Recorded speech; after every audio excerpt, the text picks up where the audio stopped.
सारा नेपालीलाई चकित पार्दै पहिलो पटक प्रधानमन्त्री बालेनको संसदलाई सरप्राइज सम्बोधन।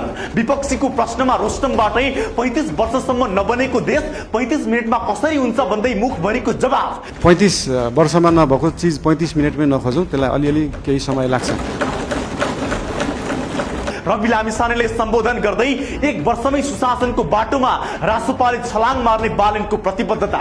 पार्टीका सभापतिज्यूले पनि भन्दै आउनु भएको छ, हामीले पहिलो वर्षलाई चाहिँ सुशासनको वर्षको रूपमा लिएछौं। प्रधानमन्त्री बालेन शाहले आइतबार प्रतिनिधि सभाको बैठकमा सारा नेपालीलाई चकित बनाउने गरी एक अभूतपूर्व सरप्राइज दिएका छन्। विपक्षी दलहरूले प्रधानमन्त्रीको उपस्थिति र जवाबदेहिता माग गर्दै लगातार संसद अवरुद्ध गरिरहेका बेला कसैले कल्पना समेत नगरेको शैलीमा प्रधानमन्त्री बालेन अचानक संसदमा मात्र उपस्थित भएनन्, बरु सभामुखसँग सिधै समय मागेर रोस्टममै उभिए।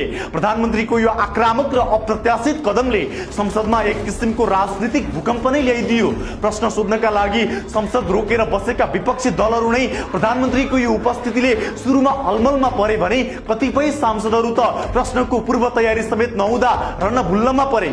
यो मलाई बसेर भन्नु है। प्रधानमन्त्री बालेन शाहले रोस्टमबाटै आफू जनभावना र लोकतान्त्रिक मूल्य मान्यता प्रति कति प्रतिबद्ध छु भन्ने कुरा प्रमाणित गरिदिए। संसदको नियमावली र कार्यविधिको प्राविधिक उल्झन देखाउँदै प्रतिपक्षी दलहरू नेकपाका युवराज दुलाल र एमालेका ऐन महरले